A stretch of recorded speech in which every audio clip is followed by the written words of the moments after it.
자, 여기서부터는 일제시대입니다. 일제시대. 우리 중학교 때 했지만 일제시대는 세 시기로 나눌 수 있습니다.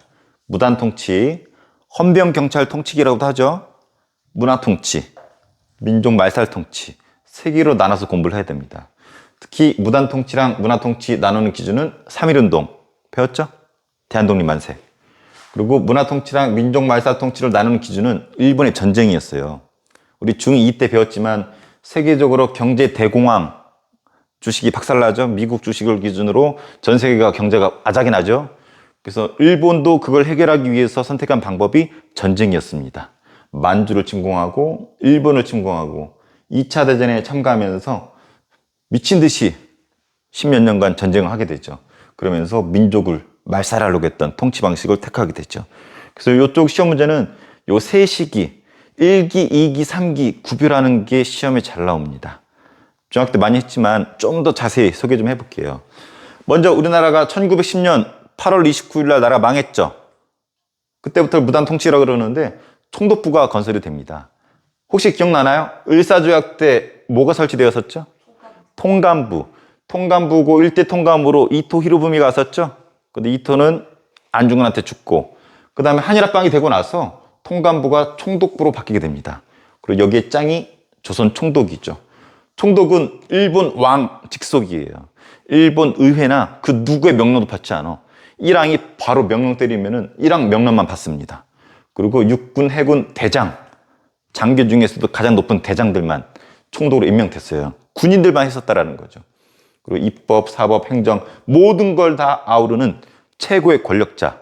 한마디로 일본 본토에서 일왕이 최고라면 한반도에서는 이 사람이 최고입니다. 그리고 이 사람 아래 정무총감, 경무총감이라 해가지고 행정과 치안을 담당하는 양산맥들이 있었던 거죠. 그리고 한국인도 정치에 참여했었어요. 중추원이라고 자문, 조언이 되는 이야기를 듣겠다라는 취지로 만들었는데 주로 친일파 위주로만 생색내기로 앉혔던 거죠. 그리고 중요한 것이 헌병경찰제가 운영이 됩니다. MP, 밀리터리 폴리스, 군인 경찰이라는 뜻이에요. 우리 만약에 내가 민영이 핸드폰 훔쳐갔어. 그럼 지금 우리 보령경찰서에서 날 잡으러 오겠죠. 그런 경찰은 보통 경찰이라고 불러요. 총이나 칼 들고 있지 않잖아. 총은 있구나. 근데 이때는 내가 민영이 핸드폰 훔치면은 헌병, 긴 총을 든 누런색 일본 군인들이 잡으러 옵니다. 그래서 헌병경찰, 말이 헌병경찰인 거지 군인이야, 군인. 군이 총칼 들고 핸드폰 훔쳤다고 총으로 쏴도 되는 시기예요. 그래서 얘네들이 무서운 이유는 즉결처분권, 재판 없이 그 자리에서 빠가야라! 해가지고 칼로 찌르든지 땡길 수 있었어. 태형제도. 태형이 뭔지 알아요? 이렇게 십자가 틀에 있어서 엉덩이 딱 까가지고 눕힌 상태에서 때리는 거예요. 곤장이라고 들어봤죠? 곤장 때리는 걸 태형. 지금 일부 이슬람 국가에서는 태형이 남아있잖아. 수업 시간에 엎드려 자. 태형 빡빡! 지각했어. 태형 빡빡! 해가지고 태형을 때리는데 난 예전에는 되게 미개한 제도라 생각을 했는데 가만히 생각해 보니까 필요하다라고도 생각이 좀 들어요. 잘만 운영하면은. 삼청 교육 때도 우리가 욕을 많이 하지만 요새 같은 시국에는 좀 필요할 수도 있다라는 생각을 해요. 제대로 운영이 된다는 전제하에. 근데 이 태형은 원래 우리나라에 있었어요. 근데 갑오개혁 때였나? 그때 너무 이게 가혹하다 해가지고 사라집니다. 그러다가 일본 애들이 부활시켜요. 그리고 조선 사람들한테만 때립니다. 그리고 요 매 있죠, 매. 때릴 때 요 매 특수 제작했었다고 그랬죠? 보통 딱딱한 박달나무로 특수 제작을 하는데 더 특수한 거는 이렇게도 만들었었다고 그랬죠? 좀 영상 보내도 좀 있어서 그렇지만 이게 뭐냐면 소예요. 소의 거식이 있죠. 거식 가지고 딱 벗겨가지고 여기다 싹 씌우고 말려서 금박도 박아가지고 그래서 이것을 이게 소의 생식기잖아요. 그래서 우스개로 소존매라고 부릅니다. 이 소존매란 표현은 내가 만든 게 아니고 검색하면 나오고 민영이한테 추천했던 저 책에서 읽은 책이에요. 그래서 소존매라고 실제 있었어요. 여러분 소 조수로 맞아본 적 있나요? 기분 졸라 들었겠죠? 그래서 우리 민족 강하게 억압하기 위한 상징적인 거 태형, 소 조수로 때렸다라는 거. 그리고 이렇게 무서운 시대야. 관리랑 공무원이랑 교사들한테 제복과 칼을 착용시켰어. 이 당시 학생들 엎드려 잘 수 있을까? 학생 자는 거야? 찍어버리는 거지 그냥. 뭐 교사가 칼 차고 다니는데 애들이 엎드려 자겠어? 딴짓하고 왔어? 그래서 아주 공포스러운 분위기를 만드는 것이 제복, 칼을 착용했다라는 거. 이것을 어려운 표현은 이렇게 불러요. 무관복제라고 부릅니다. 그래서 옛날에 이런 표현도 알려줬었는데 요새는 잘 쓰진 않지만 혹시 심화하고 싶은 친구는 알아두세요. 무관복제. 그리고 기본적인 자유 할 때 우리 보통 언론, 출판, 집회, 결사 자유 얘기하잖아요. 기본적인 자유도 없었던 거지. 신문 못해요. 모이지도 못했어. 그리고 우미나, 우가 바보 우자거든. 우리 백성을 바보 만드는 교육을 시킵니다. 그래서 초등교육만 시키고 기술교육만 시켜요. 초등교육이라도 시켜야지 맑게 알아들으니까. 그리고 기술 배워야지 시켜먹으니까. 그래서 이런 것만 시켜줬어. 그리고 우리 사립학교나 서당, 아까 뭐 이화학당, 배재학당이 있었죠? 이런 게 사립학교잖아. 여기서 막 애국가 부르고 독립운동 막 배출시킨단 말이야. 애국심 고취시키고 서당도 마찬가지고. 그래서 이런 건 탄압하고 이런 기본적인 교육만 시켰던 것이 이 무단 통치기라는 거죠. 그러다가 우리 민족이 지렁이도 밟으면 꿈틀대잖아요. 그래서 전국적으로 거적적인 민족 저항이 있었죠. 그래서 일본이 깜짝 놀라죠. 그래서 우리 민족의 반발을 무마시키고 국제적으로도 쪽팔리잖아. 그래서 국제적인 비난 여론을 좀 분위기를 전환시키기 위해서 문화 통치를 한다라고 구라를 칩니다. 그래서 겉으로는 되게 좋아 보여. 총독도 아까 이런 애들만 있었잖아. 군인들만. 무관이죠, 무관. 근데 문관, 민간인도 임명하겠대. 하지만 해방 때까지 한 명도 임명되지 않았어요. 그리고 헌병경찰제잖아요. 무섭잖아. 칼 차고 총 들고 다니니까. 보통 경찰제로 바꾸겠대. 바꿨어요. 바꿨지만 그 인원이나 비용이 엄청나게 늘어나고 고등경찰제를 실시합니다. 사법 있고 몰래 독립운동가들 막 탐색하고 찾으러 다니는 아주 고등경찰제가 운영이 돼요. 이런 단어. 얘네 반찬 항상 고등어였었다고 하죠. 고등경찰제. 그리고 기본권. 이런 걸 허용하겠대. 언론, 출판. 그래서 우리 신문이 만들어집니다. 조선일보, 동아일보. 그래서 우리나라 최초의 신문이 조선일보인데 1920년 봄에 만들어져요. 동아일보도 20년. 그래서 이 신문들은 역사가 오래됐죠. 103, 4년 됐네 벌써. 되게 오래된 신문이야. 하지만 검열해요. 딱 읽었을 때 독립의식을 고취시킨다. 찢어버려. 그리고 막 너네 일주일간 정지. 나중에는 이 신문들도 변절해가지고 일본 천황 똥꼬 빨고 막 그런 부분도 없지 않아 있거든. 그렇게 똥꼬 빨았음에도 불구하고 나중엔 아예 30년대에는 폐간시켜버립니다. 그래서 만들어줬지만 검열한다라는 거. 그리고 지방자치, 우리 지방에 있는 한국인도 정치에 참여시키겠다고 했어. 그래서 부나 면에 있는 협의를 만들거나 도의 평의를 만들었는데 권한이 없어. 그리고 주로 친일파들 위주로 형식적으로 보여주기인 거죠. 아까 여기 중추원과 비슷한 거죠. 그리고 보통학교, 고등보통학교 이런 것을 학교들을 많이 만들어 줍니다. 하지만 취학률, 학교도 많지만 주로 일본 애들이 많이 입학을 했고 고등교육, 한마디로 대학교 이런 것들이 없습니다. 그래서 나중에 배우겠지만 대학교 만들어 달라는 우리가 운동을 펼쳤었죠. 밀립대학 설립운동. 그걸 일본이 또 무마하기 위해서 만든 대학교가 지금의 경성제국대학인데 지금 서울대학교죠. 그래서 대학교도 없었어. 근데 요거 중학교 때 얘기 안 했는데 요거는 강조할게요. 일본이 치안유지법이라는 걸 만듭니다. 이게 선생님 알기로 1925년인가 만들어지거든요. 이게 뭐냐면 1920년대가 되면 우리나라에 러시아 혁명 결과 사회주의가 들어옵니다. 무슨 색깔? 빨간색. 이게 우리 한반도에도 광풍이야. 사회주의자들이 엄청 많아지는데 상당수가 독립운동합니다. 그래서 독립운동하는 사회주의자를 때려잡기 위해서 치안유지법을 만들어요. 그래서 사회주의자 때려잡는 법, 그리고 독립운동하는 사람들 탄압하기 위해서 치안유지법이 만들어지고 이걸로 때려잡습니다. 일본도 그래도 법치 국가이기 때문에 독립운동가 잡아들이려도 법적인 근거가 있어야 되잖아. 그래서 근거를 만든 거예요. 치안유지법. 그래서 이런 문화통치 결과 친일파가 양성이 됩니다. 이런 데 협조하는 애들. 그리고 이런 애들 비판하면서 우리 민족이 둘로 쪼개지는 거지. 이간질. 그래서 문화통치. 겉으로는 좋아 보이지만 악랄한 친일파 양성과 우리 민족을 이간질시켜서 독립운동을 분쇄시키려고 했었던 아주 고등술수가 문화통치입니다. 그러다가 일본이 미친 듯이 전쟁한다고 그랬었죠. 경제가 어려워지니까 미국이나 영국, 프랑스는 지들끼리 블럭을 모아서 레고 블럭 모아가지고 조립하는 것처럼 지들 식민지하고 묶어가지고 경제를 살렸거든. 근데 일본은 전쟁을 택합니다. 그래서 일본과 한반도는 이미 일본이었었죠. 그래서 타깃이 여기 만주사변. 그 다음에 나중에는 중국 본토까지 중일전쟁. 나중에 동남아시아까지 쳐들어가면서 이 태평양 일대가 전쟁터가 되는 태평양 전쟁. 요거는 2차 세계대전이라고 보면 돼요. 나치 독일이 서양에서 전쟁했을 때 아시아에서는 일본이 동맹 맺고 전쟁 치렀죠. 그래서 이 태평양 전쟁이라는 표현은 2차 세계대전의 아시아편이라고 보면 됩니다. 그래서 미친 듯이 31년부터 일본 망하는 45년까지 몇 년이요? 14년간 미친 듯이 전쟁하는 미친 원숭이들이에요. 뇌를 잊어버렸나 봐. 미친 새끼들이에요. 그래서 전쟁 길어지잖아. 그래서 일본이 문화 통치를 없앱니다. 민족 말살 통치를 펼칩니다. 우리 조선 민족을 없애려고 했어. 왜냐면 전쟁이 지속되다 보니까 우리 민족성을 없앰으로써 전쟁을 효율적으로 하기 위해서. 군인이 부족하니까 우리 조선 사람한테 총을 준단 말이야.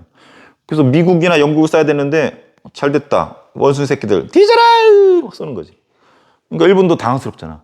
그러니까 아예 조선이 뇌를 딱 빼가지고 일본 뇌를 딱 삽입해서 마치 제2의 일본인처럼 전쟁을 원활히 하기 위해서. 그래서 우리 민족을 없애려고 했던 그런 시기야. 이것을 싸잡아서 황국 신민화 정책이라고 불러요. 황국, 일본 천황의 나라, 신민, 신화된 백성을 만드는 정책. 그래서 조선 애들을 일본 신화 만드는 정책을 황국 신민화 정책이라고 부릅니다. 그래서 이 사례들 시험에 잘 나오잖아요. 내선일체 강요합니다. 안내자, 안에 있는 일본과 조선은 같은 나라다. 일선동조론, 일본과 조선은 조상이 같다. 야, 조센징, 니들 조상 곰탱이 후예라고? 아니야, 너네 조상도 원숭이야 해가지고 같다라고 조작을 하죠. 역사책에도 이렇게 써. 신사참배. 신사가 뭐냐면 지금도 일본 여행 가면 신사가 많이 있거든. 야스쿠니 신사가 대표적이잖아요. 일본 전쟁에 공을 세웠거나 일본 천황의 조상신 이런 것을 참배하는 것을 신사참배라고 합니다. 이거 거절했던 대표적인 종교가 개신교. 기독교 사람들은 이거 거절했어요.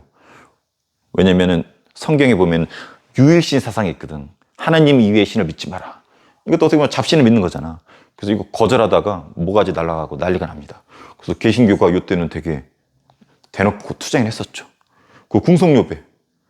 일본 천황이 있는 궁궐을 향해서 특정 시간이 되면 다 인사를 시켰어. 그 창씨개명. 성가 이름을 일본식으로. 이 민영이 아니라 도요토미 스메끼리 이런 식으로. 도요토미 다마네 이런 식으로 창씨개명. 이것도 거부가 되게 심했었죠. 근데 거의 99%는 다 합니다. 안 하면은 쌀은 안 주거든. 굶어 죽으란 뜻이거든. 그래서 어떤 사람은 이거 거부하다가 자기 자식들 다 굶어 죽여. 우리 독립운동가 중에서. 졸라 불쌍해. 그래서 거의 소극적으로 창시를 하죠. 자기 이름이 예를 들어서 뭐 박종민이다. 한자로 돼 있잖아. 이것을 일본식으로 이런 소극적인 창시를 했었죠. 근데 일본은 아예 적극적인 창시를 하죠. 이 사람들은 적극적으로 일본의 창시개명을 따라했기 때문에 보통 친일파라고 보통 얘기를 하죠. 누군지 얘기는 안 하겠지만 몇 명 있어요. 근데 대다수는 소극적으로 창시를 했었다라는 거. 그리고 황국시민서사는 암송시킵니다. 한마디로 이렇게 해가지고 나는 대일본 천황 황제 폐하의 신하이다. 맨날 암기시키는 거야. 세뇌교육 시키는 거죠. 이 세뇌가 되게 무서운 거야. 너희들한테 박정민 선생님 졸라 못생겼어 해봐. 그럼 뭐 졸라 실제랑 다르게 못생기게 보인다고. 실제는 잘생겼지만. 그래서 세뇌교육 시킵니다. 그리고 우리 민족 신문 아까 없앴다 그랬죠? 그 소학교 아까 언제 만들어졌어? 교육 입국조서 때. 근데 이것을 국민학교 이름 바꿉니다. 국민이 뭐의 줄임말이냐면 이거의 줄임말이야. 그래서 국민. 그래서 선생님 요새는 국민학교를 안 부르죠? 요새는 뭘로 불러요? 초등학교로 부르죠. 그래서 선생님 고백하자라면 선생님은 초등학교 안 나왔어요. 선생님은 국민학교 나왔어요. 선생님까지만 하더라도 국민학교라 불렀었고 언제 어느 대통령 때 초등학교로 바꿨어요? 혹시 우리 뒤에 배우겠지만 YS라는 대통령이 있어요. 김영삼. 김영삼 대통령이 역사 바로 세우기 차원에서 일본의 잔재였던 국민학교를 초등학교로 바꾸게 되죠. 그래서 여러분 이 영상 보는 거의 대다수는 초등학교 나왔을 텐데 선생님이랑 세대가 다르죠. 선생님은 일본 원숭이들을 배출하는 학교 나왔습니다. 그래서 선생님이 여기 감추고 있지만 꼬리가 있어요. 달밤에 꼬리가 끊어지면서 흥분하면서 드래곤볼을 쓸 수 있는 에너지파죠. 무슨 농담인지 모르죠? 세대 차이입니다. 그래서 김영삼 때 이것도 없었어요. 이것도 폭파시켰죠. 그리고 이것도 초등학교로 바꿨죠. 역사를 바로 세우겠다. 그래서 김영삼 선 개인적으로 좋아합니다. 그 부분만큼은. IMF 때문에 나라 말아먹은 거 빼놓고. 우리나라 말, 우리 역사 금지시켰습니다. 선생님 할머니가 작년에 돌아가셨는데 지금 살아계시면 98살 되나 봐. 근데 이분이 한글을 쓸지 몰라. 일제시대의 분이기 때문에 일본어를 가르쳤거든. 일본 역사는 아는데 우리나라 역사 잘 몰라. 한글을 모르니까 어디 버스 탈 때 이거 봐도 잘 모르셔. 근데 숫자는 잘 세더라고. 내가 용돈 드리면 이거 졸라 잘 세죠. 그래서 보고 싶네, 우리 할머니. 나 되게 이뻐했는데. 그래서 우리말과 우리 역사를 금지시켰다. 조선어학회 사건이라고 있습니다. 얘가 우리말 큰 사전을 만들려고 그랬었어.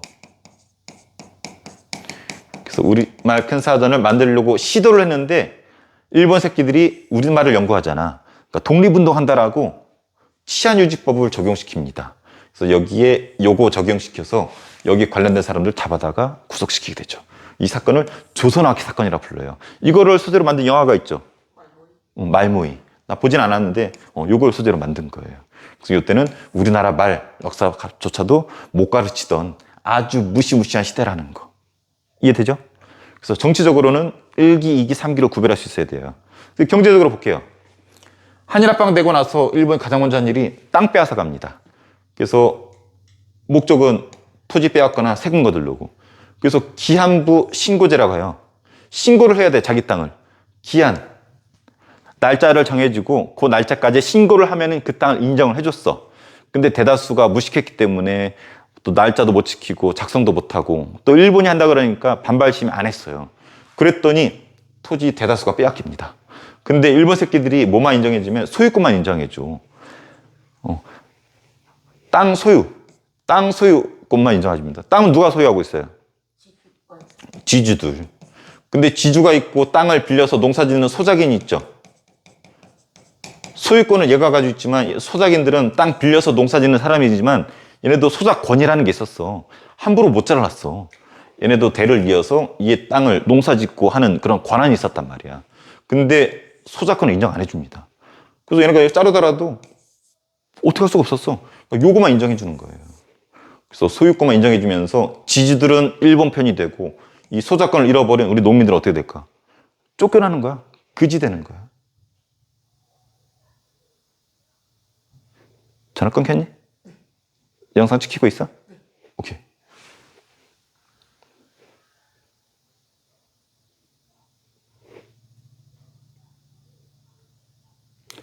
자, 그래서 이때 빼앗은 땅 어떻게 했을까요? 총독부가 추진한 거여서 총독부가 땅을 빼앗겠죠. 요 빼앗은 땅을 또 일부 헐값으로 동양척식 주식회사에 줍니다. 그럼 이 회사가 또 어떻게 하냐면 일본인들한테 헐값으로 또 넘겨요. 그럼 이 헐값으로 이 땅을 산 사람들이 우리 군산이나 목포나 뭐 인천 이런 데 들어와서 사는 거야. 그래서 우리 방금 언급했던 인천, 군산, 목포 일본식 건축물들 많죠? 이때 이 동양척식 주식회사로부터 땅을 사들여서 들어온 애들이에요. 가본 적 있나요? 군산에 가면은 그걸 이제 일본식 가옥들이 몇 개 있어요. 인천에도 있고. 한번 가보면 좋을 거예요. 이걸 줄여서 뭐라 불러요? 동척이라 부르죠. 그래서 나중에 의열단 배울 때 배우겠지만 여기다 폭탄 던지는 애가 있었죠? 나석주. 자, 결과 우리 농민이 몰락하겠죠. 그래서 이게 인정 안 됐었잖아. 그래서 뭐 그나마 땅에 있던 사람들도 소작농으로 쫓겨나고 살기 어려우니까 만주 연해주로 이동을 하게 됐죠. 여기서 아까 배운 것처럼 연해주 뭐 신안촌 아니면 남만주 삼원보 가서 독립운동 기지에 참여하든지 자 이런 것들이 있었습니다. 근데 이때 일기에서는 회사령이라는 게 있었어요. 허가제야. 회사를 설립하려면 조선 총독의 허가를 받아야 돼. 허가 잘 해줄까? 안 해주죠. 그래서 우리 기업 설립하는 걸 막기 위해서 허가도 안 해줍니다. 뭐 관세도 있었어요, 이때는. 자, 그리고 각 분야에 무슨 령을 때려서 우리 산업을 다 일본이 빼앗아갑니다. 방해를 하거나. 그리고 전매제, 독점했어요. 소금, 인삼, 담배는 거의 필수품이잖아. 기업식품이지고 하지만 이런 것들은 국가가 독점해가지고 돈을 챙겼고 공공시설도 다 일본 정부가 다 챙겼습니다. 이게 1기의 모습이고 2기, 1기 때 토지 빼앗아갔다라면 2기 때는 쌀을 빼앗아갑니다. 한자예요. 산미. 쌀 생산을 증식 늘려서 가져가겠다. 조선에서 쌀 생산을 늘려서 늘린 만큼 일본으로 가져가겠다. 왜 우리나라 쌀을 가져갔냐면 일본이 공업화가 되면서 쌀이 부족해져요. 다 도시로 공장으로 가니까 농사 짓는 사람들이 없어. 그래서 조선에서 쌀 생산을 늘려서 그거만큼만 일본으로 가져가겠다라는 거야. 이렇게 늘려서 요것만 가져가면 상관이 없는데 증산량은 목표에 도달하지 못했어. 근데 가져가기로 계획한 수탈량은 계획대로 다 가져갑니다. 그럼 어떻게 되겠어? 원래 이거 생산해야 되는데 이거밖에 안 했는데 이거 다 가져가 버리니까. 그래서 조선인 1인당 쌀 소비량이 줄어들게 되죠. 그래서 쌀이 부족하게 됩니다. 굶어 죽으라는 거야. 그래서 여기에 만주에서 뭘 가져오냐면 조, 수수 그런 잡곡들 가져다가 조선 사람들 먹였습니다. 우리 쌀을 먹어야 되는데 무슨 닭대가리도 아니고 무슨 조피, 수수 이런 걸 먹고 앉아있으니. 그리고 증산, 야 쌀이 늘어나라 하면 늘어날까? 뭔가 조치를 취해야 되잖아. 품종을 개량하든지 저수지를 만들든지 개간을 하든지. 근데 이런 거 하려면 돈이 들어가잖아. 이런 증산 비용을 농민들한테 전가시킵니다. 그래서 결과론적으로 살기 어려운 사람들이 역시 만주 연해지로 이동하게 되죠. 똑같죠. 다 살기 어려우니까 이제 해외로 도망가는 거야. 그리고 쌀을 많이 생산해야 되니까 원래는 담배도 키우고 뭐 호박도 키우고 하는데 사람들한테 쌀 중심으로 단작화, 쌀만 농사 짓도록 강요했었거든. 그래서 산업이 기형적으로 쌀 농사만 짓게 되는 걸 기형적으로 변한 거죠. 우리 조선 후기 때 상품작물 재배한 거 기억나죠? 다양한 거 키웠었거든. 근데 이것 때문에 주로 이제 쌀 농사 위주로 바뀌게 됩니다. 그래서 우리 조상들, 할아버지, 할머니들 보면 거의 쌀 농사 지었어. 자, 일기랑 차이점은 회사량이 사라집니다. 그래서 신고만 하면 돼. 우리 기업 신고해서 많이 만들어지겠네? 만들어집니다. 하지만 우리 기업이 이렇게 성장할 때 일본 기업은 이렇게 성장합니다. 그래서 일본 기업이 빨리 우리나라 진출하기 위해서 거추장스러운 허가제를 없앤 거야. 우리 기업 크는 것보다 일본 기업 크는 게 훨씬 크기 때문에 일본 애들 먼저 들어오는 게 더 이득이라는 거지. 그리고 관세도 사라집니다. 그래서 보다시피 신고만 하면 되고 관세도 사라졌어. 그래서 일본의 수많은 기업들이 미친 듯이 들어오죠. 대표적인 기업이 미쓰이, 미쓰비시, 노구치. 특히 미쓰비시는 아직도 있죠. 되게 유명하죠. 일본 전쟁할 때 비행기 만들고 했던 회사예요. 지금도 있어요. 그래서 일본 회사들이 막 들어오니까 우리 민족 자본 망하잖아. 그래서 우리 민족 기업을 만들자라는 운동들이 벌어지죠. 삼성, 현대, 기아 이런 기업들을 그 당시에 때 다른 이름으로 만들자. 그리고 물산정리운동, 일본 거 쓰지 말고 우리 거 사 쓰자. 중학교 때 배웠죠? 그러니까 요게 20년대 이런 분위기 속에서 실시된 운동이라는 거죠. 짝을 이뤄요. 30년대는 일본 뭐 하는 시기다? 미친 듯이 전쟁하는 시기다. 그래서 병참 기지와 기지나 병자 들어가는 거 봤을 땐 전쟁과 관련된 표현들이죠. 우리나라를 전쟁터로 만드는 거야. 그래서 원료를 획득하기 위해서 특히 경제 대공황으로 공업 원료가 부족해져요. 다른 나라에서 수입하기가 어렵단 말이야. 그래서 남면 북약 정책을 펼칩니다. 공업 원료를 획득하기 위해서. 남쪽에는 면화, 북쪽에는 양을 키웁니다. 면화, 양. 양털이 공업 원료가 되잖아. 면화도 공업 원료가 되죠. 그래서 이런 걸 남면 북양 정책이라고 불러요. 그리고 병참 기지와 북부 지역의 중화학공업, 중화학이 주로 전쟁과 관련된 공업들이잖아요. 왜 하필이면 북쪽일까? 여기가 전쟁터잖아. 여기 전쟁터고. 당연히 공장을 여기다 짓겠죠. 나중에 우리 6.25 전쟁 할 때 보면은 북한의 김일성이가 남쪽으로 쳐들어오기 전에 가장 먼저 뭐 했는지 알아요? 남쪽으로 쏴주던 전기 같은 거 다 끊어버립니다. 해방 직후에 웬만한 공장들이 다 북쪽에 있으니까 전기도 북쪽에서 남쪽으로 쏴줬었거든. 6.25 직전에 북한 김일성이 다 끊어버려. 그래서 해방 이후에 여기에 이렇게 공장들이 많은 이유가 병참 기지와 정책 때문이었어요. 그리고 3기에 제일 중요한 거, 국가 총동원법을 발령합니다. 왜냐면 이거는 중일전쟁이 터지면서 국가 총동원법이라는 걸 만들어요. 법적인 근거를 마련해야 되잖아. 바로 1년 뒤죠. 그래서 공부 좀 잘하는 친구들은 이런 연도 정도는 외우고 있어요. 그래서 우리 앞에 본 것처럼 1기에는 땅 빼앗아갔죠. 2기 때는 쌀 빼앗아갔죠. 세 번째는 말 그대로 모든 걸 빼앗아갑니다. 이렇게 이미지로 외우면 좋습니다. 그래서 사람 빼앗아갔어요. 그래서 지원병, 전쟁터 가세요. 바나나 줄게요. 징용, 전쟁터에서 비행장 만들고 총알 만드는데 사람들이 필요하잖아. 그래서 쓸용자예요. 사람들 데려다 일시키는 거. 이걸 영어로 만든 거. 군함도. 역시 선생님 닮은 누가 나와요? 황정민 안 나오는데 거기? 거기 그 이혼 안에 있잖아. 거기. 그남도 그 태양의 후예 남자 주인공. 성중기가 나오잖아. 내가 착각했나? 황정민도 나와요? 그래요? 황정민도 잘생겼어. 자, 학토지원병. 학생들을 전쟁터에 유도한 거예요. 성스러운 전쟁에 나아가자. 우리도 원숭이가 될 수 있어. 징병. 강제로 전쟁터에 끌고 가는 거예요. 정신대 굴노령. 여자들도 전쟁터에 끌고 갑니다. 여자들의 노동력을 피취하기 위해서. 근데 나중에는 여성의 성까지도 가져가죠. 일명 일본군 위안부. 좋은 표현이 아니라 그랬었죠. 종군 위안부, 일본군 위안부라 썼는데 위로해준다, 뭐 편안하게 이런 뜻인데 좋은 표현이 아니에요. 정식 명칭은 SS라고 그랬었죠. Sexual Slavery. 성노예라는 표현이라고 선생님 누누이 얘기했었습니다. 왜냐하면 그분들의 삶이 거의 성적인 노예였었거든. 그렇다고 할머니들한테 우리 성노예 할머니 했다가 싸다고 맞습니다. 그래서 우리 편의상 많이 알려진 일본군 위안부로 하지만 국제적으로도 학술적으로도 성노예라는 표현을 씁니다. 그 구체적인 사례는 여기 앉아있는 우리 손효상 관리하는 이 친구가 전문가죠. 우리 교과서 서술대로라면은 교장 선생님이 꼬드겼대. 너 공부시켜줄게 해서 가서 봤더니 여성들이 모여져 있고 성적인 학대를 당한 거죠. 하루에 30명 상대했대. 거부하면은 창고에 끌려가서 졸라 두들겨 맞았대.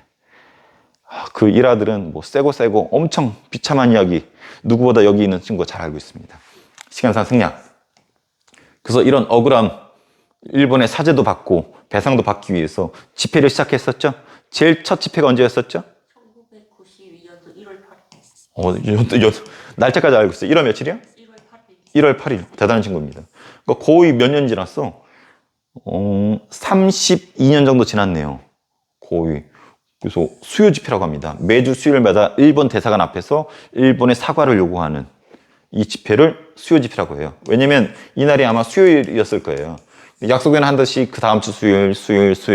심지어 코로나 시기에도 원격으로 수요 집회를 했었다고 하죠. 그래서 기네스북의 단일 집회로는 가장 오래된 집회가 수요 집회입니다. 그리고 손유상.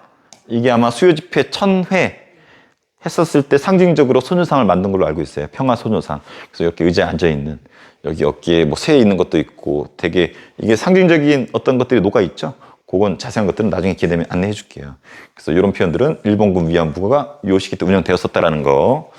그리고 요 시기 때 나오는 표현이 배급. 쌀 농사를 지면 쌀을 다 빼앗습니다. 그리고 일부 배급 나눠줘요. 그마저도 창씨개명 안 하면 나눠주지도 않았었고. 그래서 배급이라는 표현 나오면 요 시기예요. 나눠주다. 그리고 공출. 요 표현도 요 때만 나오는 거예요. 공출 빼앗아가요. 그래서 쌀, 금속, 가축 다 전쟁터에 쓰기 위해서 이런 걸 공출했다가 일부 배급을 하는 이런 시스템이 요 3기 때 특징이라는 거. 그래서 정치, 경제 나눠서 구별할 수 있어야 됩니다. 자, 자료 좀 볼게요. 여기 있는 자료는 중요한 것만 모은 겁니다. 선생님 추린 거니까 이거는 꼭 알고 있어야 돼요. 헌병 경찰. 그래서 1기 때 모습이죠. 첫 번째 줄에 있는 건 다 1기 때 모습이에요. 2기 때, 3기 때 이렇게 공부하면 됩니다. 칼찬 교사와 학생. 교사들 칼 차고 있어요. 졸 수가 없어요. 시험도 평균 60점 이하야지. 아주 무서운 시대죠. 태형, 소존매. 치욕스럽고 고통을 줬던. 이거 정상적으로 맞으면 걸어서 나올 수가 없대. 엎혀서 나오거나 기절한다고 하죠. 봉척. 우리의 토지를 약탈했던, 나중에 나석주가 폭탄 던지죠. 토지조사령. 총독이 정한 기간 내에 신고해야 된다. 그래서 신고제였었다라는 거. 이걸로 땅을 빼앗아서 여기에 넘겼다라는 거. 회사령. 회사를 만들려면 총독의 허가를 받아야 된다. 1기 때죠. 그래서 이런 거 나오면 1기라는 걸 꼭 기억해 줘야 돼요. 자, 보통 경찰이 바뀌었고 관서나 인원수 확 늘어나죠. 그래서 경찰서랑 경찰의 인원이 확 늘어난 거. 문화 통치를 실시한다고 했지만 양으로 승부했다라는 거. 그리고 고등경찰제로 교묘하게 감시했다라는 거. 취학 학생 수. 학교 수는 늘어났지만 보다시피 일본인 애들이 절대적이죠. 우리 조선 사람들은 몇 명 되지도 않죠. 그래서 취학률이 많이 없었다라는 거. 치안유지법 중요하다고 그랬었죠. 1925년에 그 당시 광풍이었었던 사회주의자들 탄압하는 법이었었죠. 그래서 사유재산을 부인하는 사상이 사회주의자잖아. 그래서 사회주의자 때려잡거나 아니면 국채를 변혁하고자 하는 사람들, 국가 체제, 일제의 식민 지배 체제를 변화를 주고자 하는 사람들이 독립운동가잖아. 그래서 독립운동가나 사회주의자들을 때려잡는 법이 치안유지법입니다. 그래서 25년 이후에 독립운동가들은 다 이걸로 때려잡은 거라고 보면 돼요. 근데 이게 거의 많이 일치했었죠. 많은 사회주의자들이 독립운동했었잖아. 자, 문화통치 방침을 총독부가 발표한 거예요. 총독은 문관도 임명하겠다. 하지만 한 명도 없었고, 보통 경찰제 채택했죠. 하지만 수로 승부했었죠. 그리고 관리 교원이 제복을 없앤다. 이건 없앴어요. 그리고 문화통치 목적 지들이 또 발표했어요. 지들끼리 친일 지식인을 많이 만들어라. 그 조선인 부자들과 일반 민중들을 이간질시켜라. 그리고 친일화시키고 각종 친일 단체들을 조직하고 후원해라. 돈 찔러줘라. 난 아까 이거 편집하면서 이거 보면서 야, 이거 지금도 진행 중인 것 같은데? 왜냐면 일부 조선 한국인인데 친일 반환하는 사람 있죠. 전혀 이해 안 되는. 그 사람들 상당수는 일본이 돈 대주는 연구소에서 활동하는 사람들이 많이 있어요. 그래서 야, 이 흔적들이 아직도 있구나. 야, 그래서 일본 애들 무서워. 돈으로 이간질시키고 매수하고. 자, 삼미 증식계획 보면은 1인당 쌀 소비량이 어떻게 돼요? 계속 줄어들고 있죠. 그래서 계획된 것만큼 증산은 못 시켰는데 수탈량은 계획된 만큼 가져갔기 때문에 조선인 쌀 소비량이 줄어드는 삼미 증식계획. 자, 3기 황국시민서사 암송하는 거. 나는 일본 황제폐하의 신하이다. 황국시민서사 이런 거 암기시켰대. 대일본 제국의 신민입니다. 황제폐하에 충성을 다하겠습니다. 요걸 새겨놓은 비석들이 있어요. 이게 황국신민서사비라 그러는데 우리 보령에서도 발견이 되었었다 그러죠. 주산인가 어디서 발견되었대. 그리고 신사참배 앞에 얘기해줬죠. 거절했던 개신교 죽임당한 거. 내선일체 조선과 일본 이게 안내자거든. 안쪽에는 일본과 조선은 한 몸이다. 근데 요 포스터 선생님이 이거 사진 따려고 검색하다 보니까 요거는 똑같은 걸 해가지고 음식점에 이렇게 포스터를 이렇게 만들었더라고. 그러니까 미친놈이지. 자기네 음식점 홍보 이렇게 해놨는데 내선일체 요거를 거기다 걸어놨으니 생각이 있는 건지 모르겠어요. 그나마 이건 양호하지. 어떤 사람은 저기 참치집인데 간판이 우길기 알아요? 일본 전범기. 원래 일본 국기가 요거잖아. 근데 막 이렇게 되는 게 있잖아. 이게 전범기 혹은 일본 우길기라 부르는데 이게 다른 나라 침공하겠다라고 하는 일본이 3기 때 전쟁하잖아요. 그때 썼던 깃발이거든. 다른 나라 침공하겠다는. 요거를 독도 자기네 그냥 홍보하는데 그거를 멋있다고 딱 이러고 앉아있으니 어떤 대학교의 디자인과 애들은 그냥 일렬로 쭉 서가지고 하이 히틀러 그러면서 뒤에는 요거 딱 그려놓고 미친 것들 아니야? 너무 과격했나요, 선생님 표현이? 근데 선생님은 과격해도 이해가 안 돼. 자, 국가총동원법 중일전쟁 때문에 만들었었다 그랬죠? 그래서 모든 거 그냥 빼앗 쓰겠다. 사람이든 물건이든 쪽쪽쪽. 그리고 그 유명한 소녀상. 이 새는 뭘 의미하나요? 평화의 상징이라고 평화의 상징이래요. 단발머리도 뭐 뜻하나요? 뜯겨진 여자의 심정을 뜯겨진 여자의 순정을 뜻하는데요. 고무신도 뭐 뜻하나요? 혹시 그 맞을 것 같아요. 근데 이거 컬러풀한데, 여기는. 그 나비도 자주 등장하는 나비 의미가 있나요? 평화의 상징. 평화의 상징. 소녀를 이어주는 할머니랑 소녀를 이어주는 상징이 나비래요. 파란색하고 그걸 전진. 요거랑 비슷한 의미인 것 같아요. 그래서 우리 보령 것도 있죠. 보령 거랑 여기 거랑 약간 다르죠. 자, 그래서 1기, 2기, 3기 딱 구별할 수 있어야 돼요. 자, 최종 정리 갈게요. 자, 1기, 2기, 3기 3.1운동을 기준으로 나눠지고 전쟁 기준으로 또 나눠진다라는 거. 총독부 만들었고 헌병 경찰제 있었고 기본적인 자유도 없었고 저항을 하니까 문화 통치했지만 이런 식으로 악랄하게 옥죄했었고 치안유지법이 제정된다라는 거 고등학교 때는 강조됩니다. 그리고 목적은 이런 거였었고 3기는 미친 듯이 전쟁하기 때문에 일본의 신화 만드는 정책이었었고 이런 식으로 우리의 민족성을 없애려고 했었죠. 경제적으로 1기에서는 땅 빼앗아갔고 쌀 빼앗아갔고 모든 거 빼앗아갔죠. 그들은 이렇게 공부하면 됩니다. 그래서 동척이라는 단어가 나오고 이때 회사량도 있었고 관세도 있었고 하지만 2기 때 회사령과 관세가 사라지면서 일본 기업들이 진출해 오죠. 이때 쌀 빼앗기면서 만주로, 연해주로 많이 이주했었고, 세 번째는 공업 원료 얻으려고 했었고, 여기서 요게 중요하죠. 이런 사례들은 다 3기 때 관련된 단어라는 거, 특히 배급 공출, 이 단어 나오면 3기라는 거 꼭 기억해 주세요.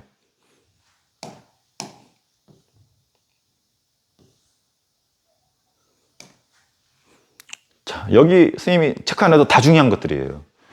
이렇게 칼 차고 있는 모습 보면 무조건 일기, 소존매 일기, 동척 일기, 요 사료들 일기. 자, 이렇게 그래프 나오면 거의 이길 확률이 높고, 특히 치안유지법 강조했습니다. 그리고 조선 통독이 지들이 아예 밝혔어요. 우리 민족 이기한제시키는 게 목적이라고. 그래서 쌀 소비량도 줄어들었다라는 거. 3기 우리 세뇌교육 시켰고, 세뇌교육, 신사참배, 내선일체, 국가총동원법 중요하죠. 그래서 손유상, 일본군 위안부. 이쪽은 초등학교 때, 중학교 때 많이 했기 때문에 그래도 많이 익숙할 거예요. 한번 정리해 보세요.